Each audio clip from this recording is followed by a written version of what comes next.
আপনার এক্স-রে বা এমআরআই রিপোর্টে যদি গ্রেড 1, গ্রেড 2, গ্রেড 3 বা গ্রেড 4 স্পন্ডিলোলিস্থেসিস দেখায়, এর মানে কি? চলুন আজ আমরা এই ধারণাটি একটি মডেলের মাধ্যমে বুঝে নেই। সাধারণত যখন আমরা পাশ থেকে দেখি, তখন সব হাড় একটির উপর আরেকটি পুরোপুরি সোজা থাকে।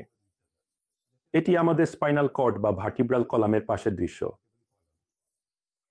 তাহলে সাধারণত এই হাড়গুলো পুরোপুরি ঠিকভাবে বসানো এবং সোজা থাকে। কিন্তু যখন এই হাড়টি এই হাড়ের উপর সরে যেতে শুরু করে, তখন একে স্পন্ডিলোলিস্থেসিস বলা হয়। তাহলে স্পন্ডিলোলিস্থেসিস মানে হচ্ছে এক হাড়ের অন্য হাড়ের তুলনায় সামনে সরে যাওয়া।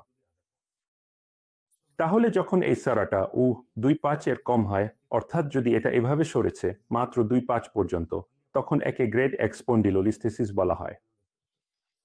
যখন এটা আরো বেশি সরে 2.5 থেকে 5.0 এর মধ্যে চলে যায়, তখন একে গ্রেড 2 বলা হয়।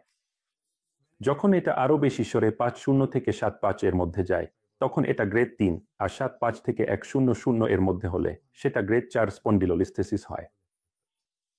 আর যখন এটা পুরোপুরি উল্টে পড়ে যায়, তখন একে স্পন্ডিলোপ্টোসিস বলা হয়। তাহলে grade 1, grade 2, grade 3, grade 4 spondylolisthesis এগুলো এই হাড়গুলোর একে অপরের মধ্যে সরে যাওয়ার পরিমাণের উপর নির্ভর করে।